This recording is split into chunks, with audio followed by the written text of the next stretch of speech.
Business Brain, episode 543 for Wednesday, April 24th, Administrative Professionals Day, 2024.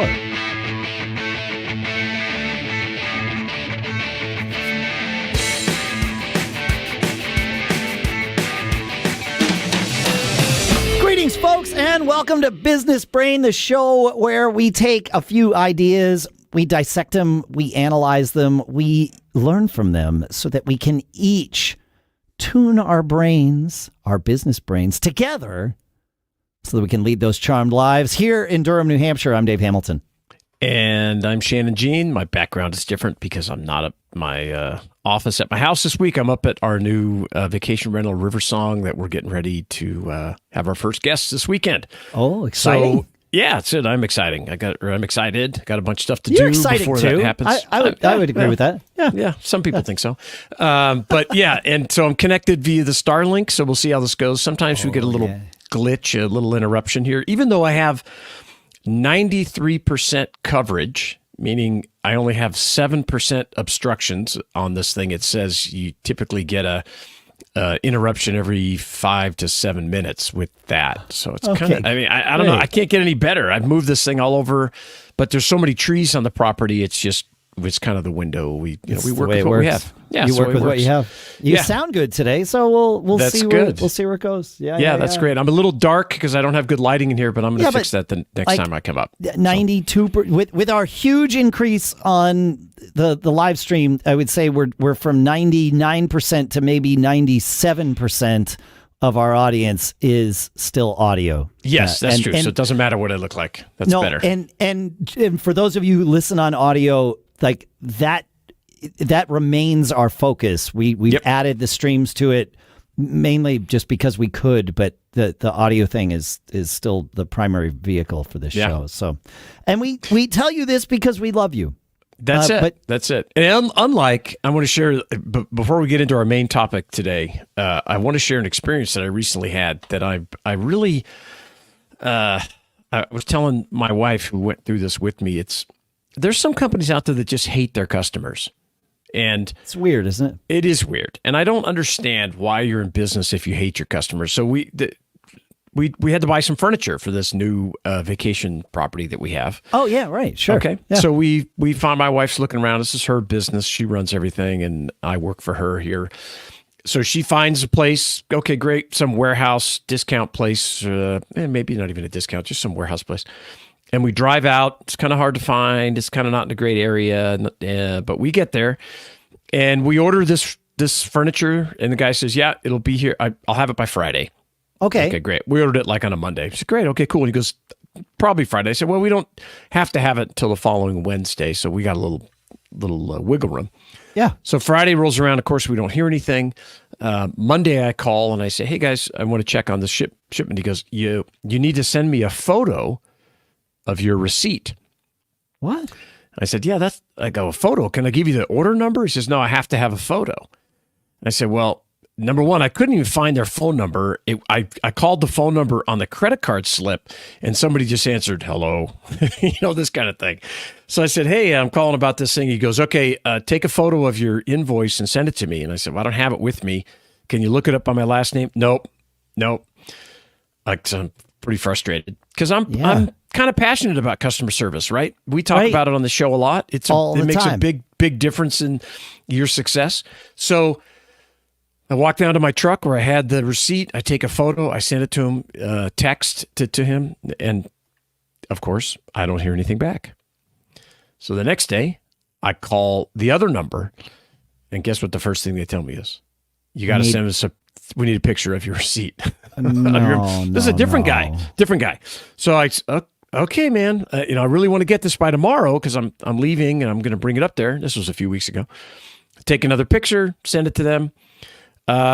We'll call you back. And of course, I don't hear anything for a few days. Finally call. Yeah, it's going to be here. I really think what happened is they didn't even order it until I called them. Right. I just had this sense. So they say it's here. We get a call. We drive out there on a Friday. We said, great, it'll be here by noon. Go to pick it up. We walk in. the guy, there's one sales guy. He's helping somebody else. We kind of stand there.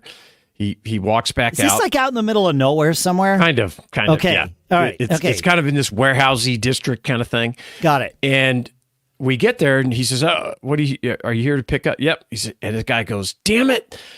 They didn't tell me anybody was coming to pick up." He's like yelling this in the store. No. And I turned to Renee and I said, we're never coming here again.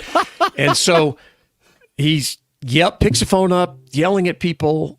Finally gets somebody to come out in this huge warehouse, and he says, "I'm going to go around the back. I'm going to find this. Drive your truck around." So we drive the truck around. Of course, as you can imagine, even though they knew we were coming, they can't find it.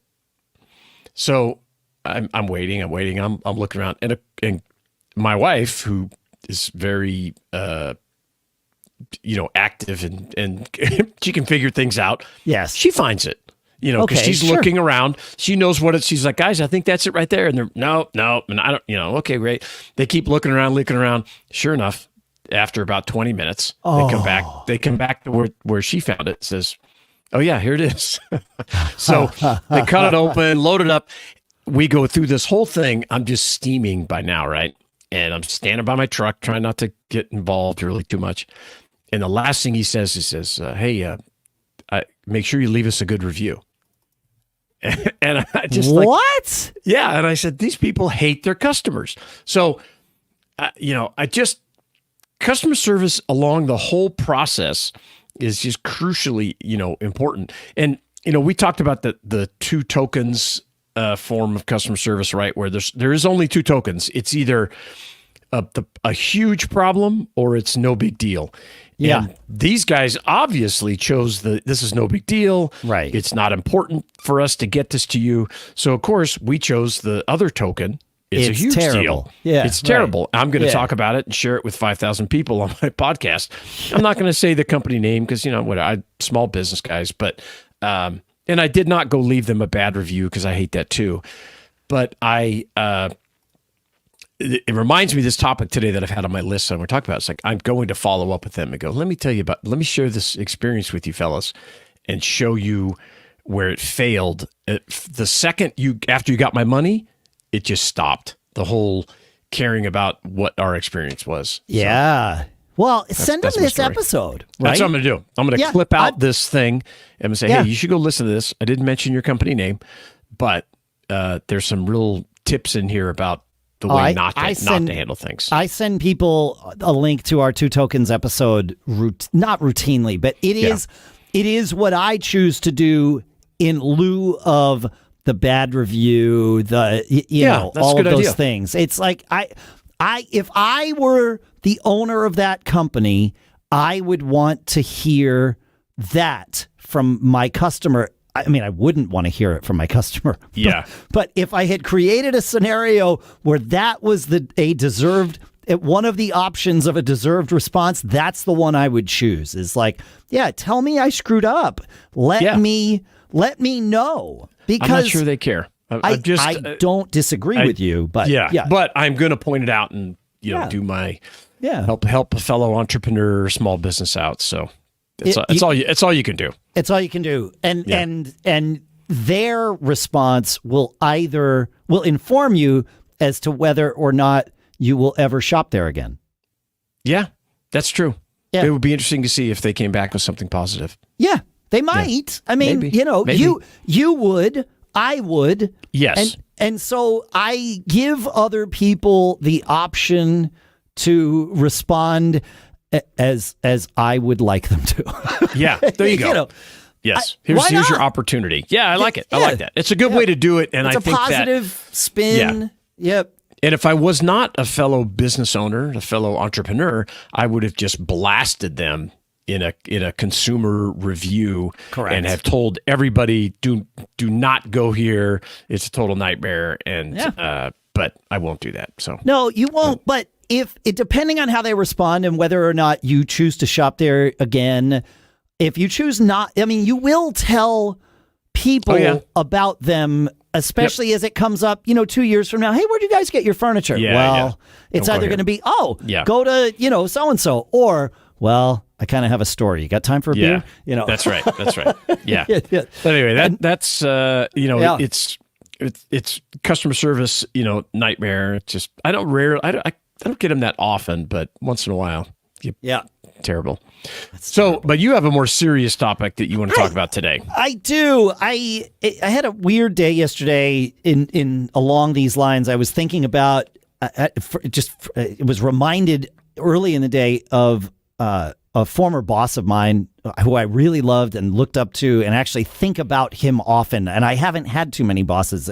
Like even that term, former boss, might come as a surprise, right? Yeah, sure. But he was my boss at Citibank. Really good guy. Coached me, mentored me in certain ways, especially in the corporate world. Yep. And I always got along with him, and we stayed in touch after I had left Citibank, and then he wound up leaving and moving on to a different company. And then one day he got an aneurysm and passed away. Oh, and that hit me really hard. And this was a guy he had a fantastic career. His wife had a fantastic career. They had two young kids at the time, and one of the lessons I learned from him was to enjoy life. Like he didn't have enough life. I mean, he passed away like mid-40s. Like this was like, wow. Yeah, that's brutal. Yeah. And but he traveled when he could. He didn't just work and wait to do all of the things he wanted to do. Don't get me wrong. There were plenty of things still on his list that he wanted to do, right?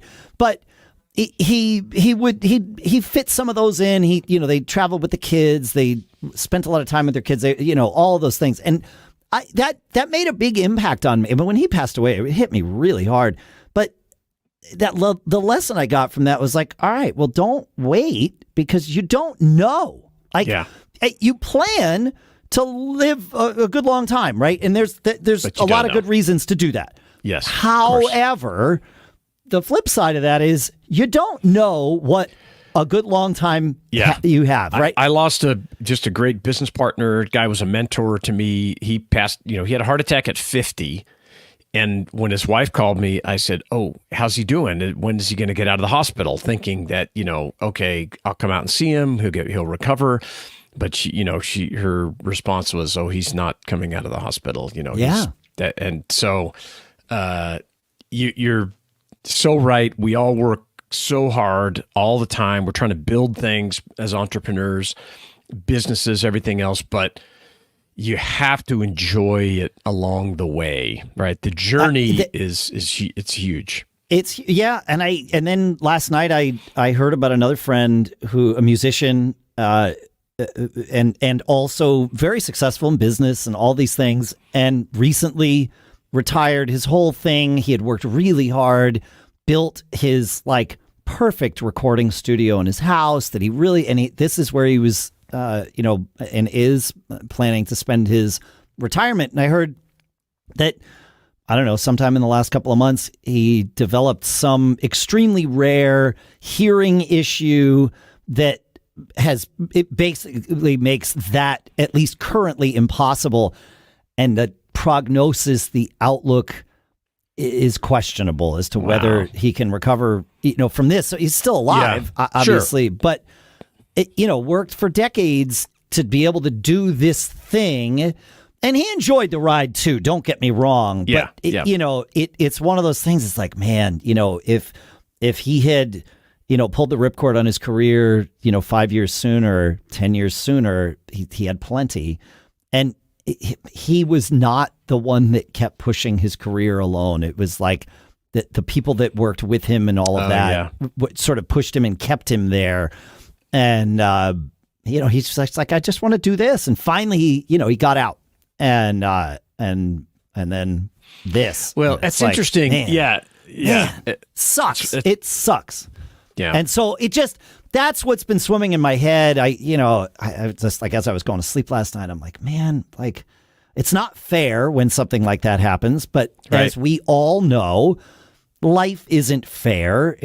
We don't get to do that. And so it really made me kind of, it's like, wow, it's interesting. I was thinking about Roy, my former boss, earlier in the day. It was like, Like these 2 lessons, it's like, make sure you take some time, a little bit of time, like you said, along the way to lead that charmed life, right? Yeah. It's not all about the work unless you can make your work part of that enjoyable path. Yes. Like that's the charmed life, I think. Right. Yeah, and as entrepreneurs, as entrepreneurs, we have a unique opportunity to create that life that we want, that journey that we enjoy. And, I talk about it all the time. It's like when I'm looking back and explaining things to people that I've done, I'm just like, well, really, I was trying to have a good time. I was trying to enjoy myself. I was trying to learn as much as I could, trying new things, I love deals and buying and selling and all this kind of stuff and finding new suppliers and working with great people. And so that is what really guided me. There's this concept that the most entertaining outcome is what usually happens. And I've started to think that maybe that's the way we should try to guide our life. If we have the opportunity, and if you're listening to this show, and if you're a business owner, entrepreneur, or an aspiring, business owner, that's the opportunity that we have to try to do it and enjoy it along the way. Because you just don't know how long you're going to get. You don't know. No, and you don't. You don't know. So, like you, my career has been informed by my desire to do things that I enjoy. Yes. I don't enjoy every bit of what I do. Don't get me wrong. Of course, nobody does. Yeah. Right. Well, yes. I make it, sometimes I make it sound like I do, because the majority of it I actually do. But there's parts of it that suck. Don't get me wrong. But it is, and I think that phrase "informed by" is probably the right one. Influenced by my desire to do things I enjoy. Yes. Yeah. It's important to do. Doesn't always work out that way. No. But that's going into new things or making decisions. It's like, well, wouldn't that be fun to do that? Let's see. Yeah. Is there a there? Like, let's tug on that thread a little bit. Yeah, experimenting, trying to figure things out. We share our experiences here all the time about trying new things and, is this a viable business and what would it do for me? We talk about it on the show here that, I do this show because I learn a lot every time and I enjoy talking about business, and I enjoy the collaboration each week, which is very important, especially as you get to the point where maybe you don't have employees that you're working with anymore, like kind of where I am right now. Yeah. So it's great to have it to look forward to. And, it's funny talking about the journey and how much is enough and everything. I want to talk about on our Friday episode, this concept that I have been working out, kind of this overarching strategy of why I've done the things I've done, created the businesses that I have. Oh. And it's this, I'm looking forward to introducing this new concept with you about how much is enough. I like it. So that's come back Casual Friday. After Heavy Wednesday, come back. Heavy Wednesday, Friday. come back. How much is enough? How much is enough? All right, well, we'll talk about that on Friday. Thanks for hanging out with us. As always, feedback at businessbrain.show. We'd love to hear from you, and we do love to hear from you. It's amazing. Yes. And sign up for our mailing list at businessbrain.show, and we'll send you the show notes with all the links to the things we talk about. And until then, keep living the charmed life. We'll see you Friday.